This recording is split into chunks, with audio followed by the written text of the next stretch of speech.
ప్రపంచ జనాభాలో 49.5%, ప్రపంచ జీడీపీలో 40%, ప్రపంచ వాణిజ్యంలో 25%. బ్రిక్స్ కూటమి ఈ లెక్కలే డొనాల్డ్ ట్రంప్ను భయపెడుతున్నాయి. మొన్నటి వరకు డాలర్కు ప్రత్యామ్నాయ కరెన్సీ తెస్తే 100% టారిఫ్ విధిస్తా అంటూ వార్నింగ్స్ ఇచ్చిన ట్రంప్ ఇప్పుడు బ్రిక్స్ అనుకూల దేశాలపైన టారిఫ్ పిడుగు పేల్చారు. బ్రిక్స్ అనుకూలంగా వ్యవహరించే దేశాలపై 10% టారిఫ్స్ ఖాయమంటూ బెదిరింపులకు దిగారు. ఫలితంగా బ్రిక్స్ విషయంలో ట్రంప్ ఎందుకింత సీరియస్గా ఉన్నారన్న చర్చ మొదలైంది. ఇంతకు బ్రిక్స్ కూటమిని ట్రంప్ మళ్ళీ ఎందుకు టార్గెట్ చేస్తున్నారు? డాలర్కు ప్రత్యామ్నాయ కరెన్సీ భయం అగ్రరాజ్యాన్ని వెంటాడుతోందా? ఈ మొత్తం ఎపిసోడ్లో బ్రిక్స్ కూటమి దేశాల యాక్షన్ ఎలా ఉండబోతోంది? Watch this.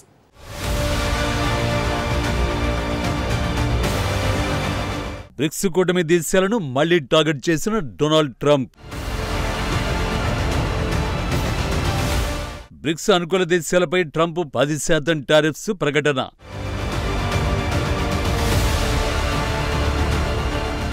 బ్రిక్స్ కరెన్సీ భయమే అమెరికా అధినేతను వెంటాడుతోందా?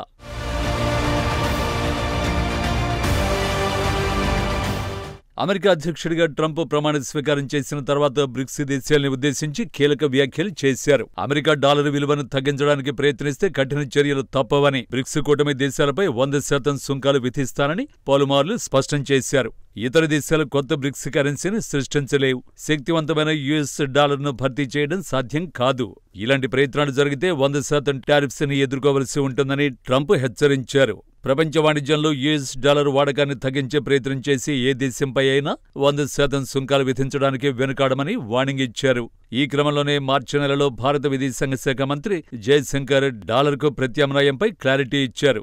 డాలర్కు ప్రత్యామ్నాయ కరెన్సీ ఆలోచన తాము చేయటం లేదని ప్రకటించారు. ఆ తర్వాత ఈ వ్యవహారంపై ట్రంప్ కాస్త సైలెంట్ అయ్యారు. కట్ చేస్తే బ్రెజిల్ వేదికగా బ్రిక్స్ సమిట్ జరుగుతున్న సమయంలో మరో ప్రకటన చేశారు. ఈసారి బ్రిక్స్ అనుకూల దేశాలపై బెదిరింపులకు దిగారు. బ్రిక్స్ తో పొత్తు ఉంటే 10% అదనపు సుంకాలు తప్పవని హెచ్చరించారు.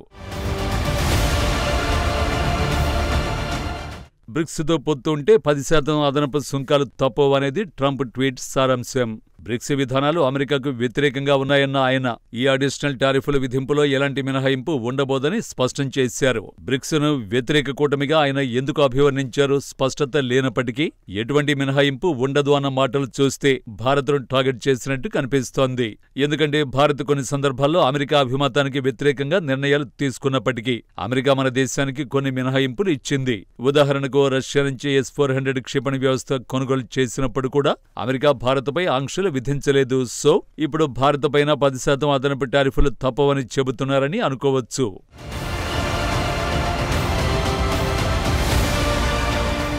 మరోవైపు బ్రెజిల్ రియో డి జనీరో వేదికగా బ్రిక్స్ 2025 సమిట్ జరుగుతున్న వేళ ట్రంప్ నుంచి ఈ ప్రకటన రావడం చర్చనీయాంశమైంది. తాజాగా బ్రిక్స్ దేశాలు అమెరికా, ఇజ్రాయెల్, ఇరాన్పై దాడులు చేయడాన్ని ఖండించాయి. అమెరికా యుద్ధ చర్యలు, వాణిజ్యాంక్షలు వంటి అంశాలపై అసంతృప్తి వ్యక్తం చేశాయి. అంతేకాదు అమెరికా ఆ దేశ అధ్యక్షుడు డొనాల్డ్ ట్రంప్ పేర్లను ప్రస్తావించకుండానే ప్రతీకార సుంకాలు, బెదిరింపులను ఖండిస్తూ రియో డి జనీరో డిక్లరేషన్ విడుదల చేశాయి. ఇందులో బ్రిక్స్ నేతలు ఏకపక్ష టారిఫ్ విధానాలను తీవ్రంగా ఖండించారు.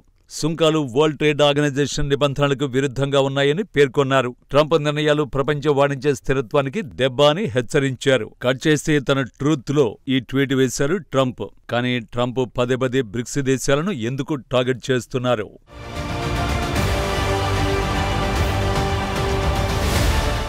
బ్రెజిల్, రష్యా, ఇండియా, చైనా, దక్షిణాఫ్రికా, Egypt, Ethiopia, Indonesia, Iran, United Arab Emirates తో కూడిన ఇంటర్ గవర్నమెంటల్ ఆర్గనైజేషన్ బ్రిక్స్ చాలా కాలంగా అంతర్జాతీయ వాణిజ్యం కోసం యుఎస్ డాలర్కు ప్రత్యామ్నాయాలపై ఫోకస్ చేసింది. ఆ ప్రయత్నాల్లో కీలక ముందడుగు 2024 అక్టోబర్లో అమెరికా శత్రుదేశం రష్యాలోని పడింది.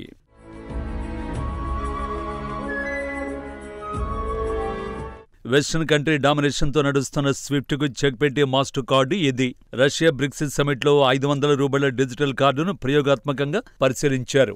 ఈ కార్డే దశాబ్దాల డాలర్ డామినేషన్కి చెక్ పెట్టబోతోందని విశ్లేషకులు అభిప్రాయపడ్డారు. బ్రిక్స్ పే అనేది బ్రిక్స్ సభ్యదేశాలు అభివృద్ధి చేసిన వికేంద్రీకృత స్వతంత్ర చెల్లింపు మెసేజింగ్ మెకానిజం సిస్టమ్. ఇది యూరప్ స్విఫ్ట్, ఇండియన్ యూపీఐ లాగే ఉంటుంది.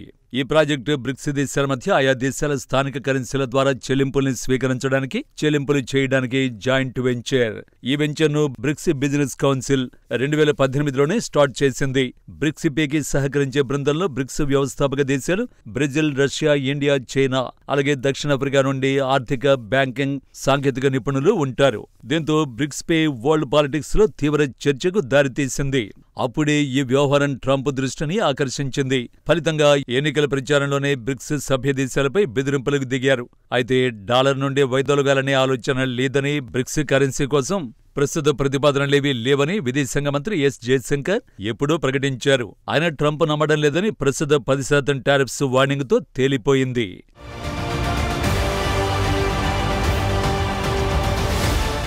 వాణిజ్య ఒప్పందాల్లో డాలరు విలువ ఎలా ఉండాలనే విషయంపై 1944లో ఐక్యరాజ్య సమితి ద్రవ్య ఆర్థిక సదస్సును అమెరికాలోని బ్రెటన్ వుడ్లో నిర్వహించారు. ఈ భేటీలో 44 దేశాలు పాల్గొన్నాయి. ఈ సదస్సులో అంతర్జాతీయంగా బంగారు ధరల్ని డాలరు విలువకు జత చేస్తూ ఒప్పందం చేసుకున్నాయి.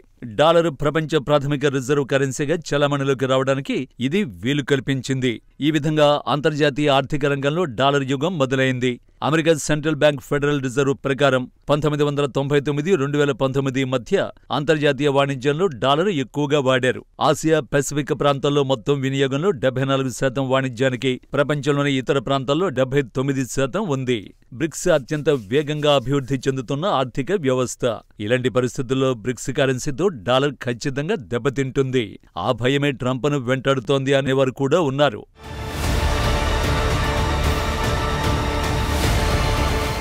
నిజానికి అమెరికా మార్కెట్ ఎక్స్చేంజ్ నాస్డాక్ ప్రకారం ప్రపంచంలోని చాలా దేశాలు డాలరు ప్రత్యామ్నాయం కోసం చూస్తున్నాయి. చైనా, రష్యాలు తమ సొంత కరెన్సీలోనే వ్యాపారం చేస్తున్నాయి. భారత్ కూడా సొంత కరెన్సీతో లావాదేవీలు జరిపేందుకు పలు దేశాలతో ఒప్పందాలు చేసుకుంటోంది. కెన్యా, మలేషియాతో సహా అనేక దేశాలు డీడాలరైజేషన్ మంచిదని భావిస్తున్నాయి. ఎందుకంటే వారు ఆర్థికంగా అనేక ప్రయోజనాలు పొందుతారు. పైగా అమెరికా సహా యూరోపియన్ దేశాలు చాలా విషయాల కోసం బ్రిక్స్ దేశాలపైనే ఆధారపడుతున్నాయి. బ్రిక్స్ కూటమి $60 ట్రిలియన్ పైగా ఆర్థిక వ్యవస్థతో టాప్లో ఉందని పుతిన్ తెలిపారు. అమెరికా 29, యూరోప్ దేశాల మొత్తం ఆర్థిక వ్యవస్థ $19.35 ట్రిలియన్ ఉంది. అలాంటప్పుడు ఇంకా అమెరికన్ డాలర్పై ఆధారపడాల్సిన అవసరం ఏముంది? అందుకే బ్రిక్స్ కరెన్సీతో డాలర్ డామినేషన్కి చెక్ పెట్టాలి అనేది పుతిన్ ప్లాన్. కానీ ఈ ఆలోచనను ఆదిలోనే అంతం చేయాలని ట్రంప్ కంకణం కట్టుకున్నారు. డాలర్కు ప్రత్యామ్నాయ కరెన్సీ తేకుండా తమకు కమిట్మెంట్ కావాలని బ్రిక్స్ దేశాలపై ఒత్తిడి తెస్తున్నారు. ఇప్పుడు బ్రిక్స్తో పొత్తు పెట్టుకునే దేశాలపైన 10% అదనపు టారిఫ్లు ప్రకటించి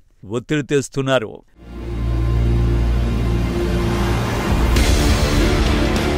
బ్రిక్స్ 2009లో ఏర్పాటైంది.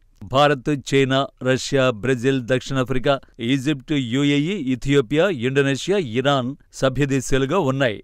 మొత్తం 11 సభ్యదేశాల కూటమి జనాభా ప్రపంచ జనాభాలో సుమారు 49.5% అంటే 3.93 బిలియన్ మందిని కలిగి ఉంది. ప్రపంచ జీడీపీలో సుమారు 40% వాటా కలిగి ఉంది. అంతేకాదు ప్రపంచ వాణిజ్యంలో సుమారు 26% వాటా బ్రిక్స్ దేశాలదే. ఒక్క ముక్కలో చెప్పాలంటే బ్రిక్స్ ఆల్రెడీ పవర్ఫుల్ కూటమిగా మారింది. ఇది మరింత విస్తరిస్తే ఎప్పటికైనా ఇబ్బందులు తప్పవన్న ఆలోచనతోనే ట్రంప్ బ్రిక్స్తో పొత్తు పెట్టుకునే దేశాలపై 10% అడిషనల్ టారిఫ్లు ప్రకటించినట్టు కనిపిస్తోంది. మరి ఈ విషయంలో బ్రిక్స్ కూటమి దేశాలు ఎలా ముందుకెళ్తాయో చూడాలి.